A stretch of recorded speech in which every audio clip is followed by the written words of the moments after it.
Ja, hallo Leute, willkommen bei Bushcraft & Nature. Heute möchte ich euch mal einen Tarpaufbau zeigen, und zwar mit einem 3x2 Meter Tarp. Das kleinere Tarp, das nehme ich gerne im Sommer her. Ja, und ich zeige euch heute den für mich optimalen Aufbau mit dem Tarp, wo ihr maximalen Schutz habt und die größte Liegefläche. Dieser Tarpaufbau ist nicht ganz auf meinem Mist gewachsen. Ich habe ihn in einer anderen Form bei Richanz auf dem Kanal gesehen und habe dann rumgetüftelt und rumgebastelt. Ihr kennt mich ja, und habe den dann für mich so abgewandelt, wie er für mich taugt. Der Rich, der hatte, glaube ich, auch noch ein anderes Tarp benutzt, andere Größe. Und ich wollte es aber unbedingt mit dem 3x2 Meter Tarp machen. Ja, und der Aufbau hatte mir auch nicht so gefallen. Das war so irgendwie von der Ausrichtung war das nicht so toll. Ja, und ich bin jetzt praktisch auf diese Aufbauform hier gekommen. Alles, was wir dafür brauchen, ist eigentlich ein 2x3 Meter Tarp. Ich habe hier eins mit. Das ist von AquaQuest. Das Safari Tarp.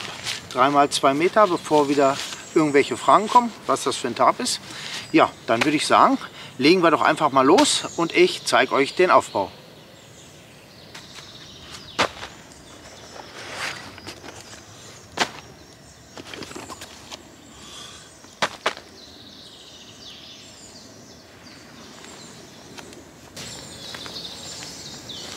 Ja, dann würde ich sagen, baue ich das Tarp mal hier mit euch auf.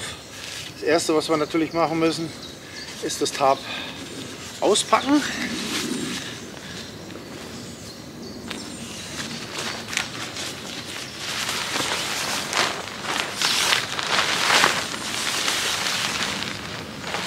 So, da ist es.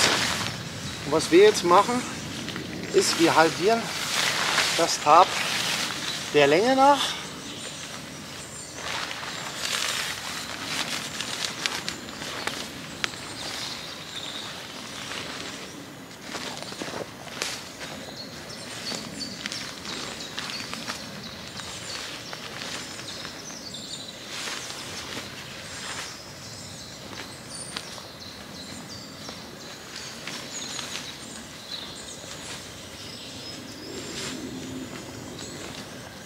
Und legen uns das dahin, wo wir schlafen wollen.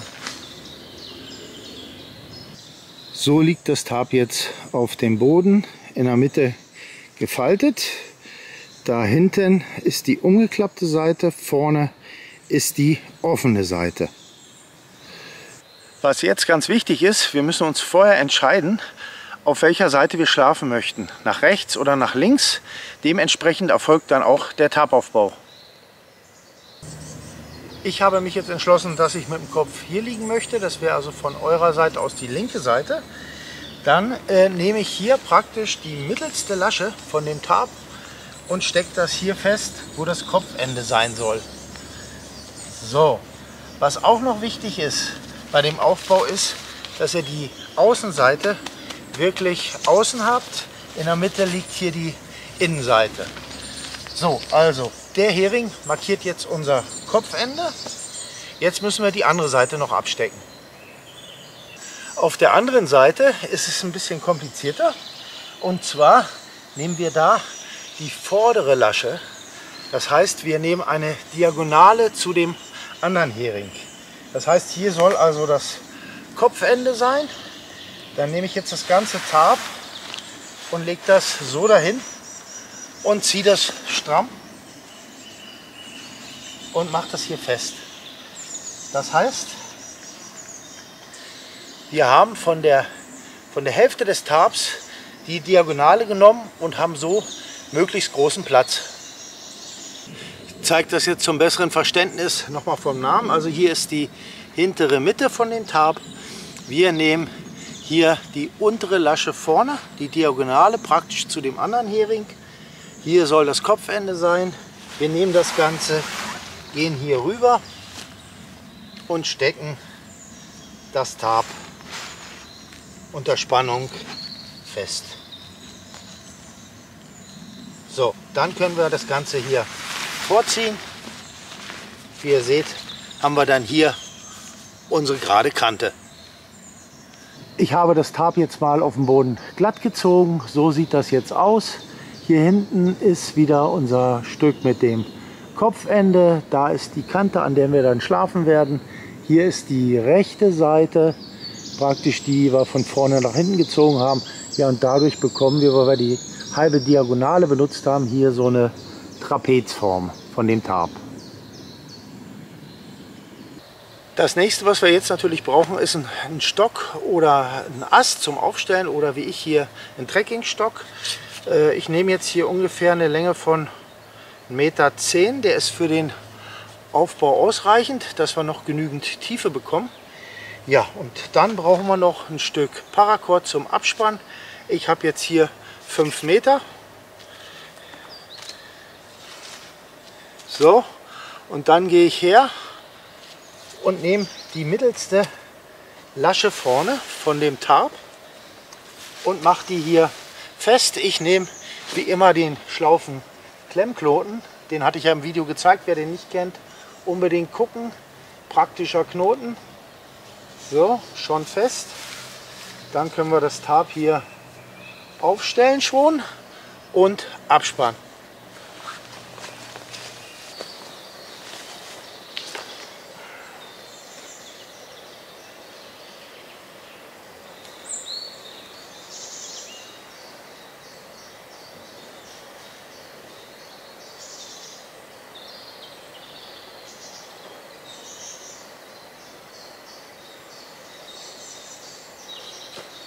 Okay.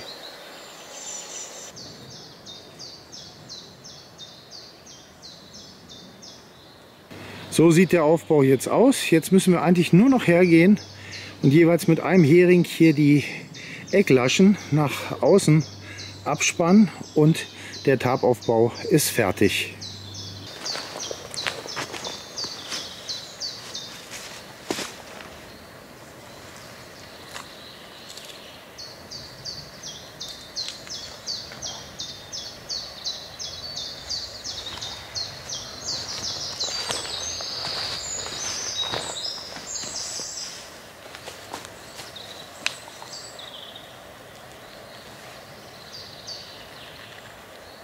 So, und fertig ist der Aufbau. Hier unten hat es jetzt noch den Rest vom Tarp. Das ist praktisch gleichzeitig ein Windschutz. Ihr könnt das dann hier so etwas rüberlegen und nach hinten zurückschlagen. Dann kommt die Bodenplane da drüber. Dann habt ihr hier die Ecke gegen den Wind richtig schön zu.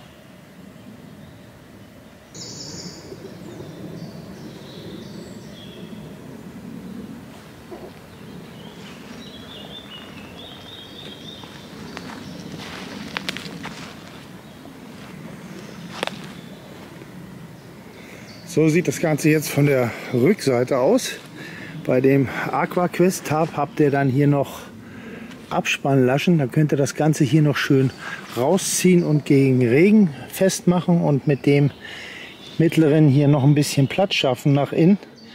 Das ist eine wunderbare Sache.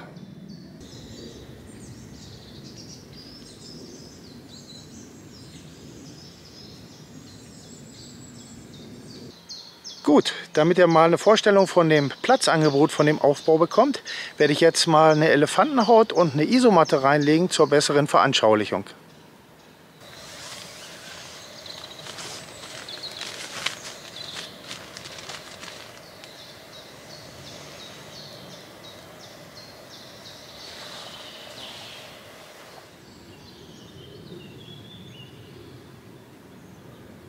So, okay, jetzt habe ich das Lager mal ein bisschen hergerichtet, dass man sich mal was darunter vorstellen kann.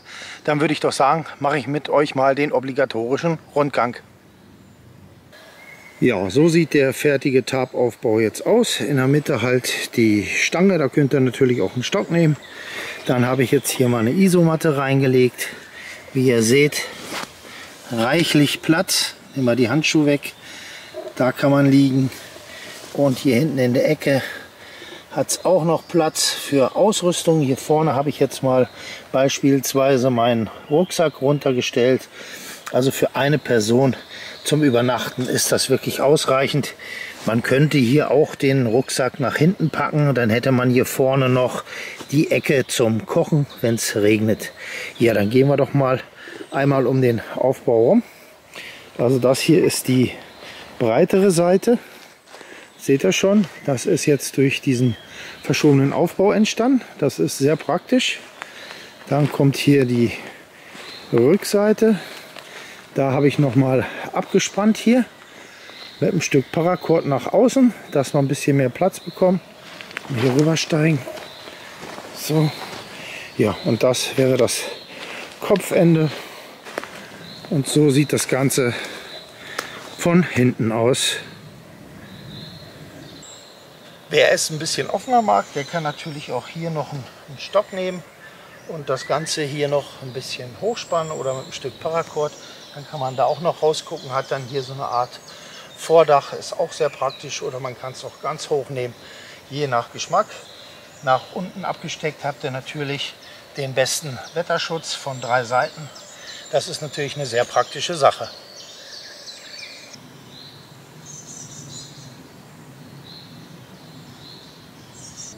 So, jetzt habe ich mich mal reingelegt hier. Also wie ihr seht, genügend Platz. Kann hier schön liegen. Der Kopf ist geschützt hier vor Regen. Wenn es mal von der Seite kommt, könnte man hier sogar noch ein Poncho vorhängen. Dann seid ihr hier eigentlich auch noch geschützt.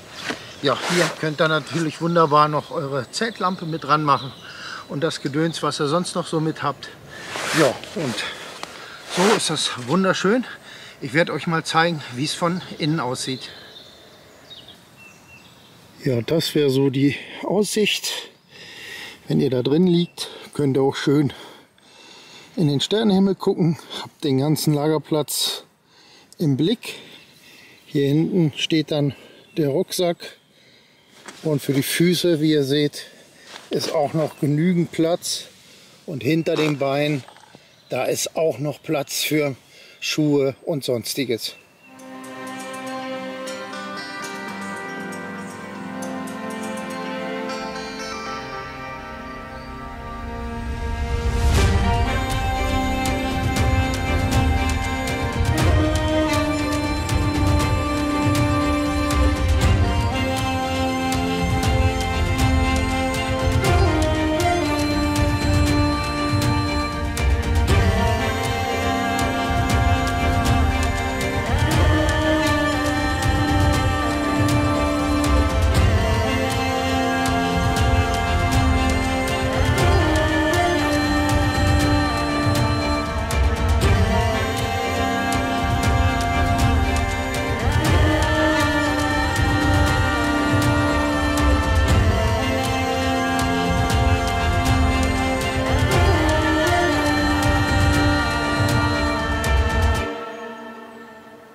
Wichtig bei dem Tarpaufbau ist, beim Aufbau darauf zu achten, dass ihr wirklich da, wo ihr die kurze Seite haben wollt, auch die mittlere Lasche nehmt von dem Tarp, wenn es zusammengefaltet ist, und nicht nachher dieses Eckstück. Hätte ich jetzt das Tarp also andersrum haben wollen, hätte ich auf der anderen Seite die mittlere Lasche nehmen müssen und hier die Ecke. Ich zeige euch das schnell nochmal von nahem. Dass ihr da, wo ihr die kurze Seite haben wollt, ihr die mittlere Lasche nehmen müsst vom Tarp, wenn es am Boden liegt, also da, wo es umgeklappt ist, die Mitte. Und da, wo die breite Seite hin soll, fürs Gepäck, müsst ihr die Ecklasche hinten feststecken.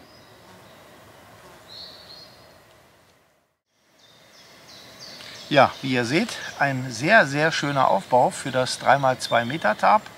Das ist einer meiner Lieblingsaufbauten mit dem Tarp. Ihr habt eine Menge Platz, also mehr Fläche könnt ihr praktisch aus dem 3x2 Meter Tarp gar nicht rausholen. Ihr seid von 3 Seiten gegen das Wetter geschützt. Wenn es richtig übel kommt, könnte man hier vorne sogar noch einen Poncho abspannen. Dann habt ihr hier auch noch einen Schutz. Ihr habt Platz für euer Gepäck. Hier passt noch ein Rucksack mit drunter. Den Rucksack könnte man aber auch bei Regen hinten mit in den Fußraum legen. Da ist auch genügend Platz und könnte hier vorne sogar kochen. Ja, der Aufbau ist auch ruckzuck gemacht. Ihr braucht nur eine Stange und ein Stück Paracord. Und schon steht das Ganze, also wenn euch das Wetter erwischt, ist der auch ruckzuck aufgebaut. Ja, wie ihr seht, ein wirklich stimmiger Aufbau. Ich liebe den so, wie der ist. Ja, ich werde jetzt hier noch die Zeit ein bisschen im Wald genießen und mir noch einen Kaffee kochen. Dann würde ich mich an dieser Stelle von euch verabschieden. Ich hoffe, es hat euch gefallen. Macht's gut, euer Detlef. Ciao, tschüss.